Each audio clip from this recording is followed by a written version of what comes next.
오늘 말씀은 에베소 5장 1절로 14절까지의 말씀으로 사랑과 빛 안에서의 자녀로 살라라는 주제로 말씀을 상고하려고 합니다. 1절을 보시면 그러므로 사랑을 받는 자녀같이 너희는 하나님을 본받는 자가 되고 라고 말씀합니다. 여기서 바울은 우리가 하나님의 사랑을 받는 자녀로서 하나님을 본받는 자가 되라고 명하신 것입니다.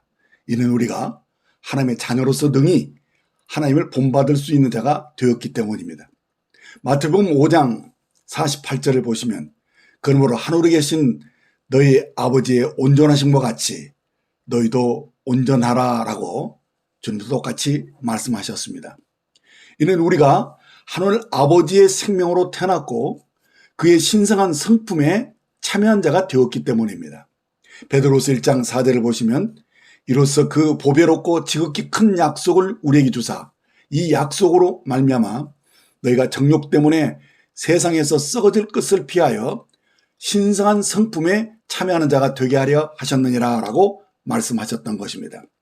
그러니까 우리에게 하나님을 본받으라 말씀한 것은 원숭이를 훈련시켜서 사람을 흉내내라고 말하는 것과는 전혀 다른 것입니다. 왜냐하면 원숭이는 사람의 생명과 본성을 갖고 있지 않기 때문에 사람처럼 결코 살 수 없다는 것입니다.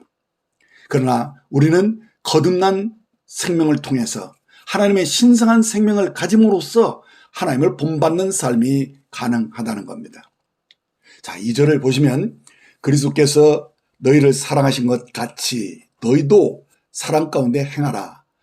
그는 우리를 위하여 자신을 버리사 향기로운 제물과 희생제물로 하나님께 드리셨느니라. 그렇습니다.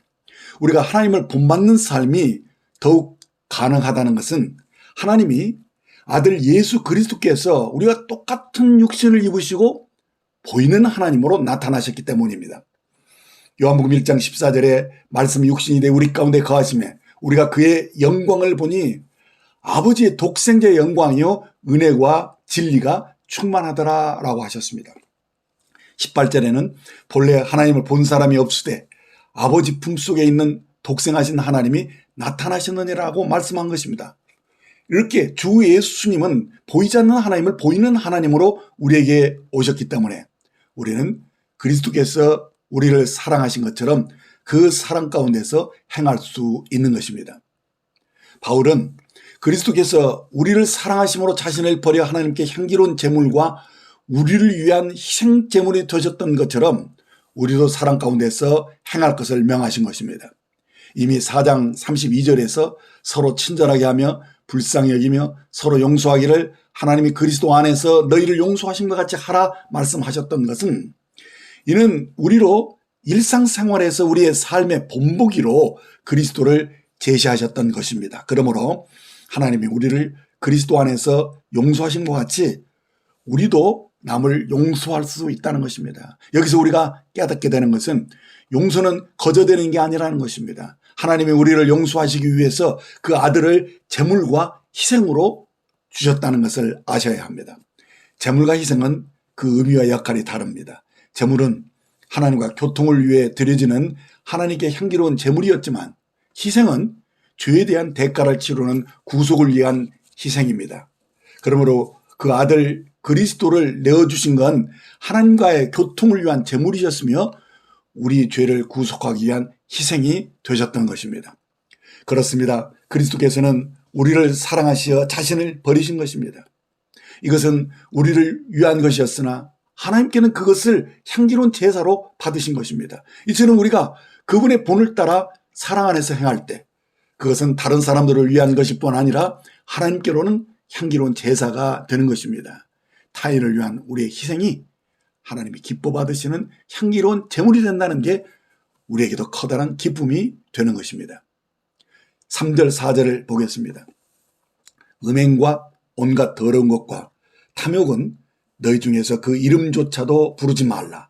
이는 성도에게 마땅한 바니라. 누추함과 어리석은 말이나 희롱의 말이 마땅치 아니하니 오히려 감사하는 말을 하라. 자, 여기서 바울은 성도로서 마땅하지 아니하는 것들을 나열하면서 동시에 돌이켜 감사하는 말을 하라 하셨습니다. 간음, 곧 음행보다 더 인류를 손상시키는 것은 없다고 봅니다. 탐욕은 육신이 가득한 통제할 수 없는 정욕입니다. 이런 악한 것들은 그 이름이라도 우리 중에서 부르지 말라 하신 것입니다. 이는 하나님께로 분별되고 거룩하게 구별된 하나님의 거룩한 성품을 받은 성도들에게는 감히 상상도 할 수 없는 끔찍한 죄악입니다. 그러므로 이제 어리석은 말이나 천박한 농담 대신 우리는 감사한 말을 해야 합니다. 하나님께 감사하는 것은 진리신 하나님을 말하는 것이며, 반면에 어리석은 말이나 천한 농담을 하는 것은 거짓말의 아비인 마귀를 드러내는 것입니다. 그래서 주님은 그 열매로 그들을 알리라 하신 것입니다. 자, 이제 5절을 보겠습니다. 너희도 정녕 이것을 알거니와 음행하는 자나 더러운 자나 탐남하는 자, 곧 우상 숭배자는 다 그리스도와 하나님의 나라에서 기업을 얻지 못하는 것을 아나니라고 말씀합니다. 자, 여기서 알거니와라고 번역한 헬라어 오이다는 주관적인 지식을 뜻합니다. 그런데 맨 끝에 나오는 아나니라고 번역한 헬라어는 기노스코인데 이는 객관적인 지식을 의미합니다. 그러니까 5절에서 말씀하는 바는 우리가 주관적으로 또는 객관적으로 다 알아야 하는 것을 의미한 것입니다. 5절 다시 보시면 너희도 정녕 이것을 알거니와 음행하는 자나 더러운 자나 탐하는 자 곧 우상 숭배자는 다 그리스도와 하나님의 나라에서 기업을 얻지 못하는 것을 아나니라고 말씀하신 것입니다. 여기서 바울은 그리스도와 하나님의 나라 곧 왕국을 말씀한 것입니다. 이는 그리스도가 친히 왕권을 가지고 다스리는 천년 왕국을 의미합니다.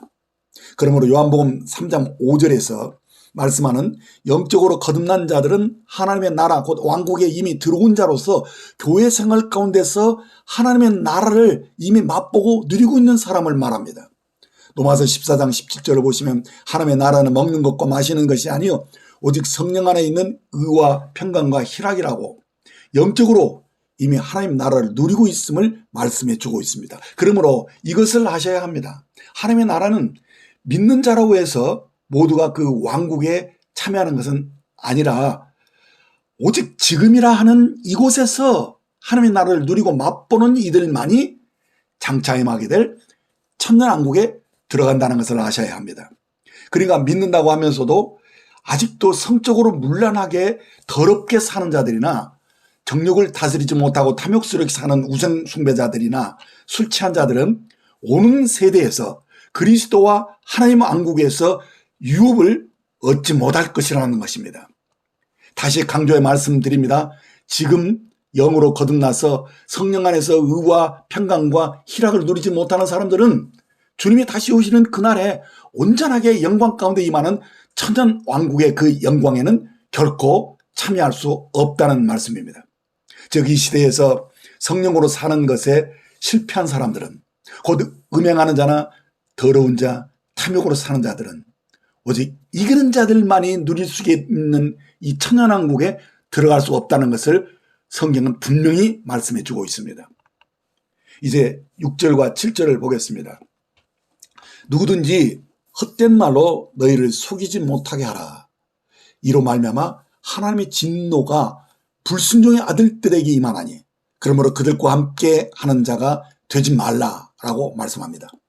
그렇습니다. 하나님의 진노는 3절에서 언급한 세 가지 악한 것들로 인해서 불순종의 아들들에게 임한다는 것입니다. 불순종의 아들들은 사실상 믿지 않는 자들을 가리킵니다. 우리 믿는 이들은 하나님의 사랑을 받은 자녀들입니다. 자, 그런데도 어떤 하나님의 자녀들은 마치 불순종의 아들들인 것처럼 행동을 합니다. 그러므로 하나님의 진노가 그들 위에 임할 것입니다. 이런 이유로 바울은 7절에서 그러므로 그들과 함께하는 자가 되지 말라라고 말씀합니다. 성도인 우리는 어떤 더러운 것에 참여하지 말고 하나님을 본받는 자로 사셔야 합니다.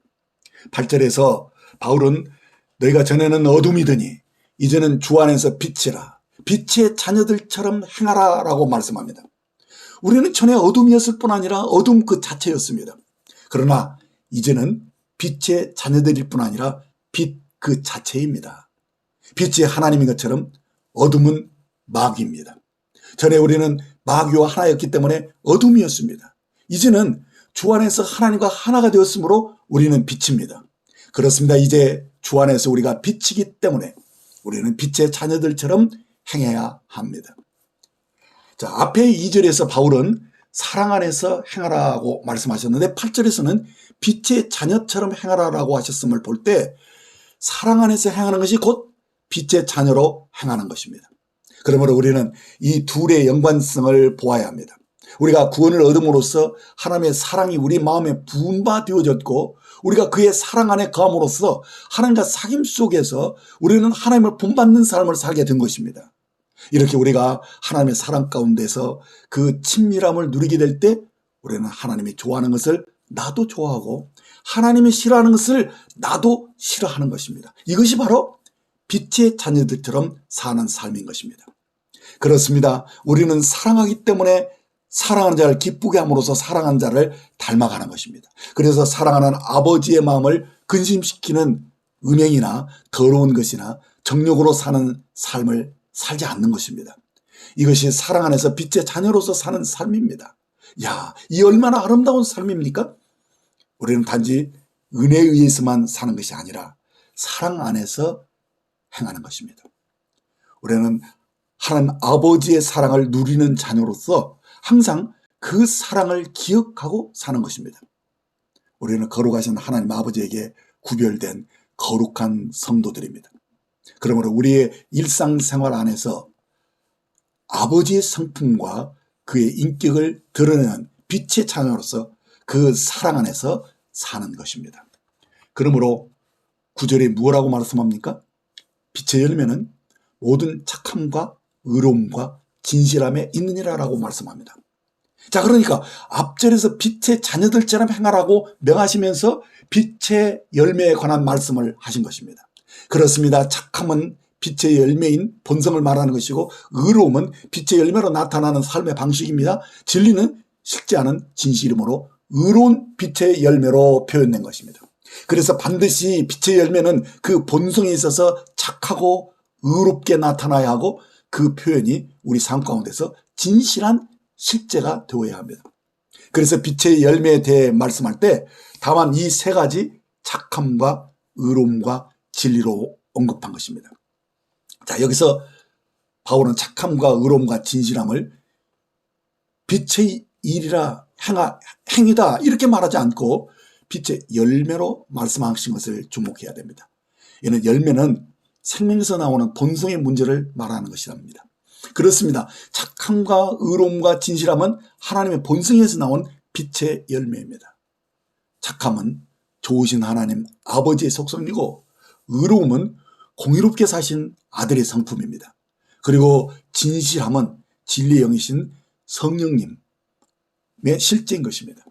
그래서 모두 빛의 열매로 나타나는 것입니다. 그러므로 우리가 빛의 자녀들처럼 행할 때 착함과 의로움과 진실함의 열매가 맺혀지는 것입니다. 자, 그러므로 이제 10절에서 주를 기쁘시게 할 것이 무엇인가 시험하여 보라라고 하신 것을 봅니다. 자, 이 구절은 8절과 직접 연관됩니다.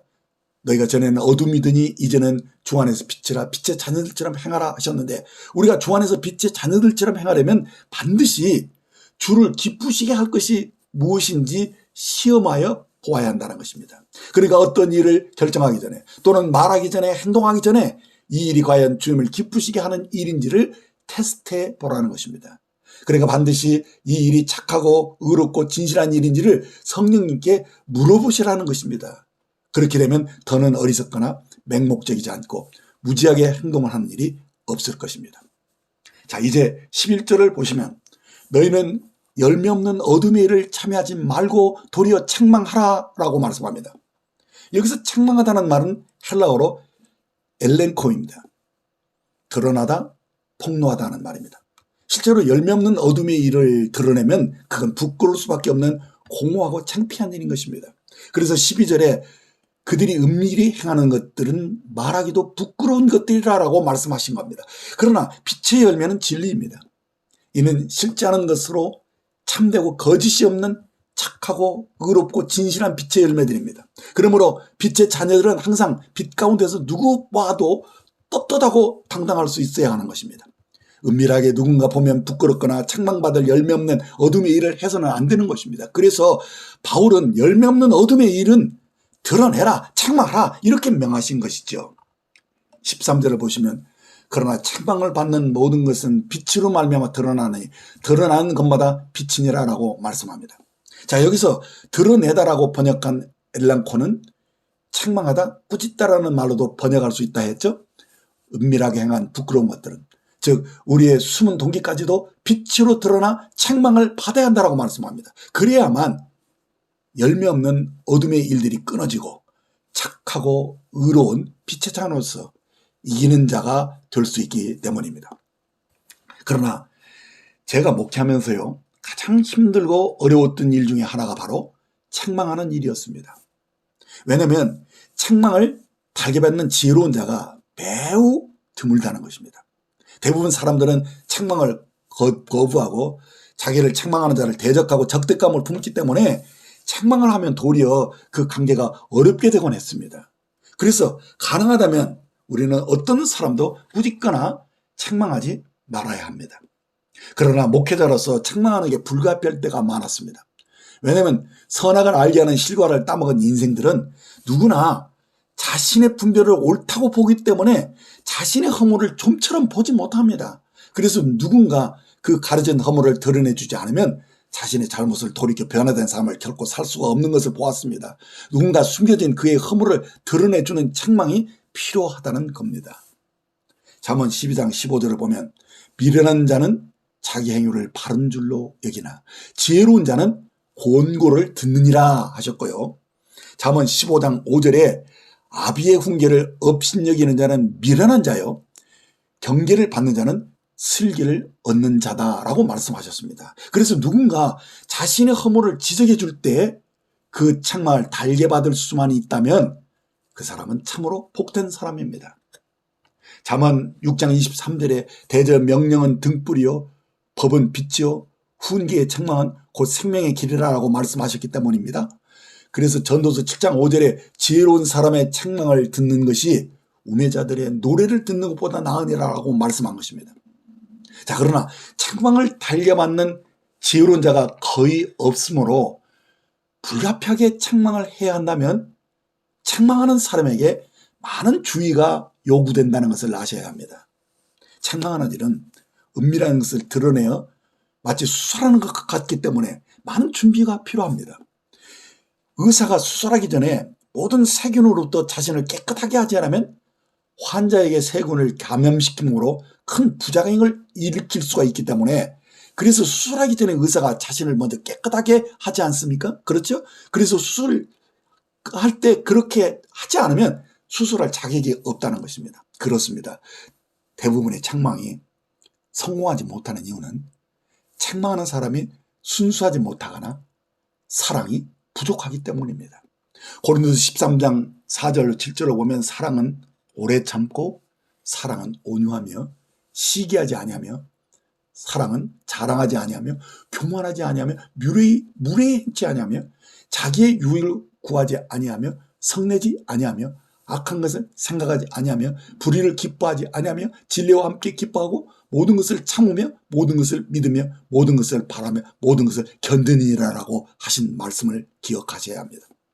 이렇게 책망하는 자가 사랑 안에서 순수해야만 그 책망이 그에게 양약이 되고 효용을 얻을 수 있다는 것입니다. 그러므로 우리가 어떤 사람이든 책망하기 전에 우리는 반드시 자신을 살피고 마음을 새롭게 함으로 변화를 받으셔야 합니다. 우리의 생각과 의도와 동기가 깨끗해야만 우리의 마음과 영에서 순수한 사랑이 흘러갈 수 있다는 것입니다.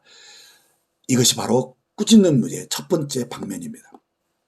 그리고 또 하나의 방면은 꾸짖음이나 책망을 받는 사람에 대한 것입니다. 만일에 내가 어떤 사람의 책망을 받고 있다면 혈과 육으로 반응하지 마셔야 합니다. 이는 책망하는 자가 순수한 것인지 아닌지를 굳이 분별하려고 애쓰지 말라는 것입니다. 그저 단순하게 허물을 지적하는 그 책망을 거부하지 말고 그냥 받아들이라는 것입니다. 자, 그렇게 하면 그 사람은 축복을 받을 것입니다. 왜냐하면 13절 말씀에 그러나 책망을 받는 모든 것은 빛으로 말미암아 드러나나니 드러나는 것마다 빛이니라 라고 말씀하셨기 때문입니다. 곧 책망을 달게 받으시면 그 책망이 빛비춤이 되어서 그 사람을 일깨워주고 그를 살리는 빛이 되기 때문입니다. 그래서 할 수만 있다면 모든 책망을 달게 받으셔야 합니다. 그 책망이 순수하든지 불순하든지 깨끗하든지 더럽든지 그 책망을 순수하게 받으면 그것이 그리스도의 빛비춤으로 역사하기 때문입니다. 그러므로 우리는 책망을 받을 때마다 그 자신의 은밀한 것이 드러날 때마다 이렇게 말해야 합니다. 주여, 나는 주님의 빛비춤 일에 주님을 찬양합니다. 이 책망은 주님의 빛비춤이십니다. 나는 이를 순전하게 받아들입니다. 자, 이렇게 책망을 받아들이는 것이 빛 안에서 행하는 것입니다. 그러니까 달리 말하면 우리가 책망을 달게 받지 않고 거부한다면 이는 우리가 빛 가운데 있지 않고 어둠 가운데 있다는 말이죠. 우리가 진실로 빛 안에서 행하고 있다면 어떤 종류의 책망도 우리에게 유익을 가져다 준다는 것입니다. 자, 그러므로 14절에 그러므로 이르시기를 잠자는 자여 깨어서 죽은 자들 가운데서 일어나라. 그리스도께서 너에게 비추시리라 하셨느니라. 맞습니다. 이 말씀을 보면 11절에서 말하는 열매 없는 어둠의 일이나 13절에서 말하는 드러내야 할 필요가 있는 어둠의 일들은 다 잠자는 자들이나 또는 죽은 자의 행실로 보았던 것입니다. 그래서 바울은 8절에서 너희가 전에는 어둠이더니 이제는 주 안에서 빛이라 빛의 자녀들처럼 행하라 하신 것입니다. 그래서 책망받는 모든 것이 빛으로 나타난다라고 말씀하신 것입니다. 창세기 1장 2절 3절을 보시면 땅이 혼돈하고 공허함이 흑암이 깊음 위에 있고 하나님의 영은 수면에 운행하시느니라 하나님이 이르시되 빛이 있으라 하시니 빛이 있었고 라고 말씀하신 것을 보면 그렇습니다. 빛비춤이 우리에게 왜 필요한 것입니까? 재창조의 역사는 빛비춤으로 시작됩니다. 땅이 혼돈하고 공허함이 흑암이 깊음 위에 있을 때 빛비춤이 있어야만 무엇을 어떻게 정리하고 정돈해야 제 위치에 서야 할지를 알게 되기 때문에 이 빛비춤이 있을 때 비로소 자기 역할을 할 수 있게 된다는 것입니다. 어둠에 처한 사람들은 사실 자신이 잠자는 자이거나 죽음에 처한 자인 것을 전혀 알지 못합니다. 그래서 잠자는 자든지 죽은 자들에게 빛비춤이 우선되어야 한다는 것입니다. 그래야 잠에서 깨어나고 또는 죽음에서 일어날 수 있다는 것입니다. 잠자거나 죽음에 처한 자라면 성령께서 죄에 대하여 의에 대하여 심판에 대하여 그를 책망할 때 하나님의 형상인 그리스도가 그에게 빛비춤으로 그들을 역사하고 살려내시는 것입니다. 우리가 죽은 자 가운데서 살아나 구원함을 받았다는 것은 그리스도의 빛비춤으로 얻은 구원이라는 것입니다. 그래서 우리가 하나님의 자녀가 되고 하나님의 생명을 가진 빛의 자녀가 되었다는 것인데 그런데 이제 와서 우리가 어둠의 일을 하고 있다면 이는 사망의 잠을 자는 것과 같다는 것입니다. 그래서 빛 안에서 어둠의 일은 드러내고 책망하는 그리스도의 빛비춤이 필요하다는 것입니다. 그러므로 이르시기를 잠자는 자여 깨어서 죽은 자들 가운데서 일어나라. 그리스도께서 내게 비추시리라 하셨느니라 하신 이 말씀이 참입니다.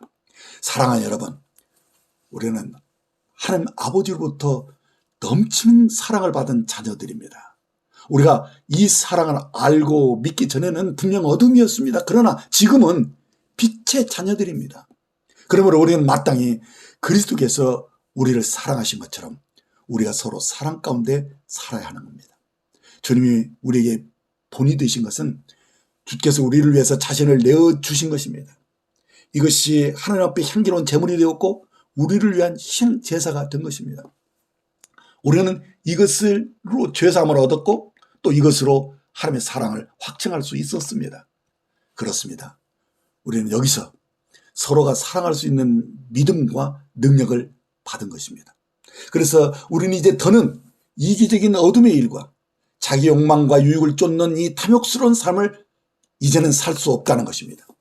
이는 우리가 하나님의 사랑을 입었기 때문입니다. 그래서 음행과 온갖 더러운 것과 탐욕은 그 이름이라도 부를 수 없는 거룩한 삶을 살고자 하는 것입니다.